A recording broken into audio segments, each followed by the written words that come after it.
Ici, on a repris les thèmes de ces livres, chapitre par chapitre, comme dans le livre, mais avec des dispositions qui n'ont rien à voir.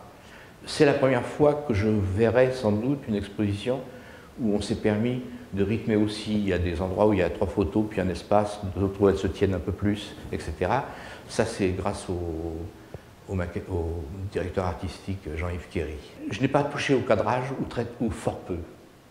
Pour 3 ou 4 photos, c'est tout. J'ai plutôt respecté son idée première. Non, ce qui change beaucoup, c'est que j'ai voulu que les photos soient faites comme si les photos avaient été prises par un photographe d'aujourd'hui d'il y a 3 semaines ou 1 mois. Elles sont le contraste et la qualité des tirages que l'on fait aujourd'hui, et non pas des photos qu'on faisait à l'époque.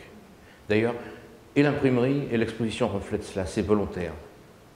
C'est un ton froid, plutôt neutre par rapport à la sensibilité que donnaient les tons chauds, les papiers légèrement chamois et choses comme ça. Vous savez, je ne peux pas vivre en dehors de Paris comme lui. Donc, Paris, même quand je les revois aujourd'hui, ça m'émeut. Bien sûr, sur Israël, à cause de nos origines et du passé historique du pays, il faut vous dire que pendant la guerre des 6 jours, il était dans un kibbutz de Lituaniens. On a été beaucoup inquiets pour lui, mais c'était très bien. Il s'est mis à s'occuper des pommiers. C'était bien pour un rêveur en pleine guerre. Et non, bien entendu, il y a une photo dans Israël qui me touche, que nous appelions Anne Frank.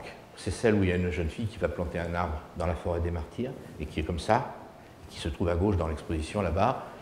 Oui, on l'appelait Anne Frank, c'est simple, c'est compréhensible. Si elle avait vécu, ça aurait été un grand écrivain. C'est un exercice psychanalytique, c'est de la psychanalyse sauvage, cette exposition.